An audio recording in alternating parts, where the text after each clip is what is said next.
Ang tulong natin ay nasa pangalan ng Panginoon. Siya ang lumikha ng langit at lupa. Ating ipahayag ang ating mga kasalanan sa Diyos. Ang ating Diyos ay Diyos na mahabagin at mapagpatawad.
Mapalad ang tao na pinatawad na yaong kasalanan at nalimot na rin ang kanyang nagawang mga pagsalangsang.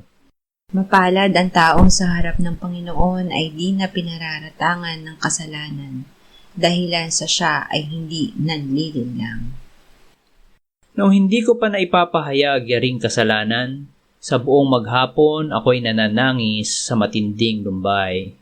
Sa araw at gabi, bigat ng kamay mo ang nararamdaman, ano pa't wala nang nalalabi akong lakas sa katawan.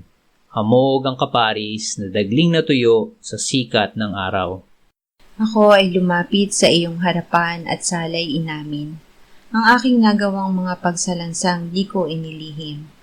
Pinagpasyahan ko ang lahat ng ito sa iyo'y idaing at aking natamo ang iyong patawad sa sala kong angking. Mga minamahal, sinasabi sa unang Juan 1:9, kung ipinapahayag natin ang ating mga kasalanan, maaasahan nating ipatatawad sa atin ng Diyos ang mga ito at lilinisin tayo sa lahat ng ating kasamaan sapagkat siya'y tapat at matuwid. Salamat sa iyo, O Diyos. Pinatunayan mo ang iyong pag-ibig sa amin nang si Kristo ay mamatay para sa amin noong kami mga makasalanan pa. Ngayon ay buksan mo ang aming mga labi at kami ay magpupuri sa iyo.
Ikalawang Kronika 7:13-14. Kapag aking isinara ang langit upang huwag magkaroon ng ulan, o kung aking utusan ng balang upang lamunin ang lupain, O kung ako'y magsugo ng salot sa gitna ng aking bayan, at kung ang aking bayan na tinatawag sa pamamagitan ng aking pangalan ay magpakumbaba at manalangin, at hanapin ako at tumalikod sa kanilang masasamang lakad, akin silang papakinggan mula sa langit, at patatawarin ko ang kanilang kasalanan at pagagalingin ang kanilang lupain. Maging makatotohanan. Magpakatotoo sa pagpapahayag ng kasalanan sa Diyos. Alam ng Diyos ang ating mga kasalanan. Ang pagpapahayag natin ay hinihintay niya dahil ito ang pagsusuko natin nito sa Kanya. Ipahayag natin ang mga ito na nagtitiwala na ang Diyos ay mahabagin at mapagpatawad. Huwag magpahayag ng kasalanan kung hindi pa handa na talikdan ito at wala pa sa puso na lumaya dito. Ito ay may halaga lamang kung talagang nagpasya na tayong isuko ang ating kasalanan sa Diyos para Kanyang patawarin at alisin sa atin. Awit 51, 1-4. Maawa ka sa akin, O Diyos, ayon sa iyong tapat na pag-ibig. Ayon sa iyong saganang kaawaan ay pawiin mo ang aking mga paglabag. Hugasan mo akong lubos sa aking kasamaan at linisin mo ako sa aking kasalanan. Sapagkat aking nalalaman ang mga pagsuway ko at ang aking kasalanan ay laging nasa harapan ko. Laban sa iyo lamang ako nagkasala at nakagawa ng kasamaan sa iyong paningin, upang ikaw ay maging ganap sa iyong pagsasalita at walang dungis sa iyong paghatol. Sa Diyos ipahayag ang kasalanan. Ipahayag natin ang kasalanan sa Diyos dahil sa Kanya tayo nagkasala at Siya ang ating sinuway. Ang pagpapahayag ng kasalanan sa Diyos ay pagpapahayag ng ating pananampalataya na ang Diyos ay maawain, tapat sa pag-ibig, sagana sa kaawaan, at Siya ang pumapawi, humuhugas at lumilinis ng ating kasalanan.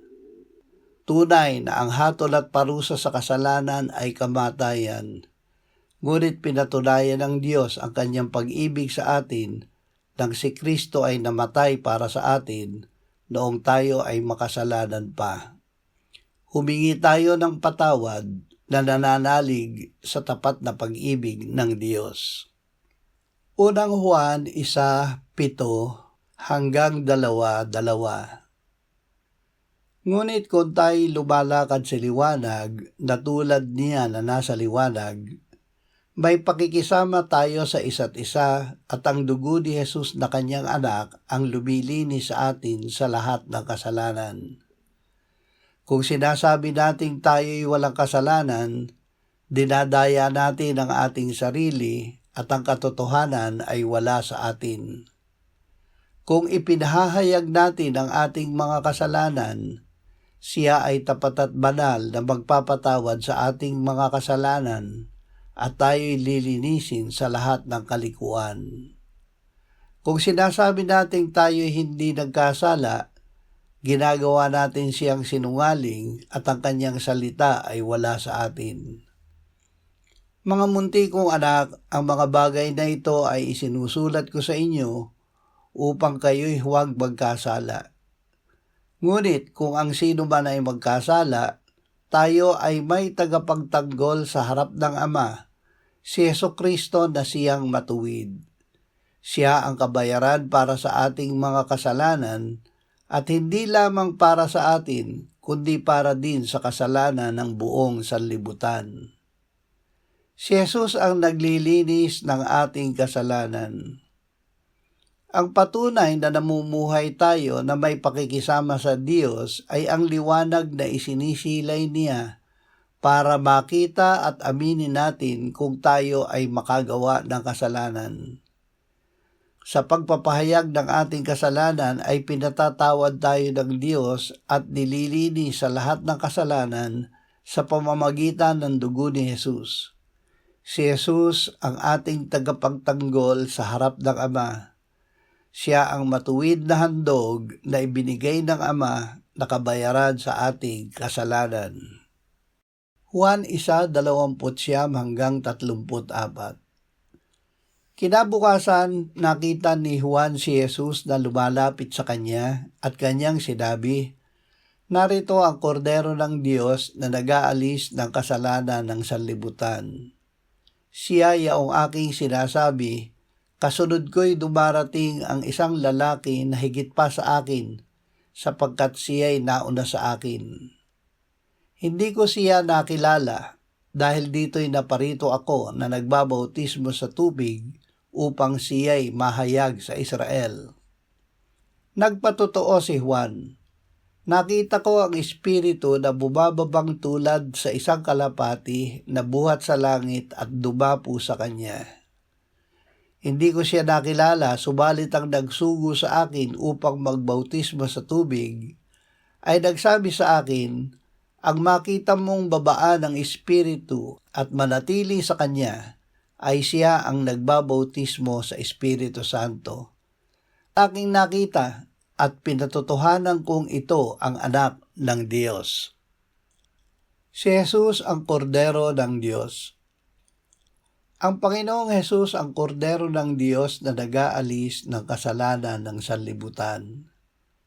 Si Kristo ang kordero na pinaslang bago pa itinatag ang sanlibutan. Ibinigay siya ng Ama para akuin sa kanyang katawan ang ating mga kasalanan upang tayo ay mamatay sa kasalanan at mamuhay sa katuwiran. Ipahayag natin ang ating mga kasalanan sa pananalig na tayo ay patatawarin ng Ama sa pangalan ng kanyang anak. Maging totoo at manalig. Ang Diyos ang nagpapakita sa atin sa pamamagitan ng kanyang liwanag kung tayo ay nagkakasala. Aminin at ipahayag natin ito na may tunay na pagsisisi at pagpapasya na talikdan at iwaksi ito. Ito ay patatawarin at aalisin sa atin ng Diyos. Manalig na sa ating pagpapahayag ng kasalanan ay patuloy tayong lilinisin ng dugo ni Jesus.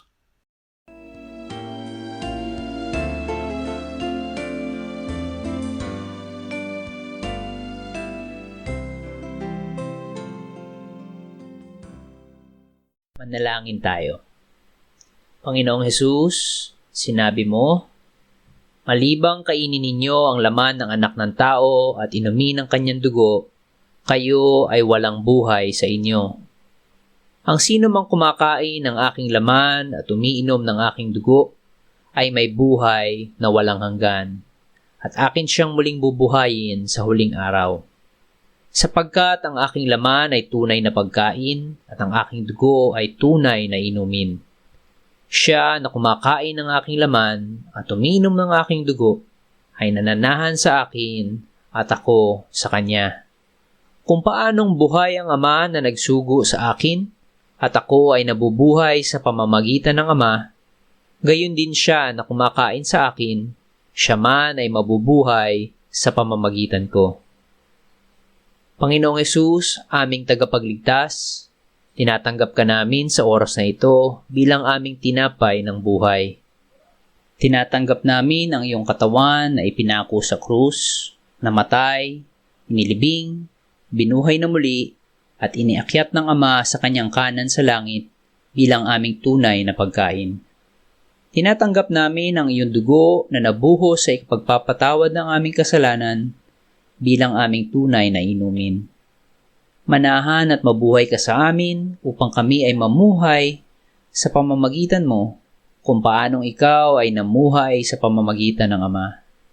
Salamat, Ama, sapagkat dahil kay Kristo, kami ngayon ay nakapamumuhay kasama mo kaisa ng Espiritu Santo. Sa iyo ang lahat ng kaluwalhatian, ngayon at magpakailanman. Amen.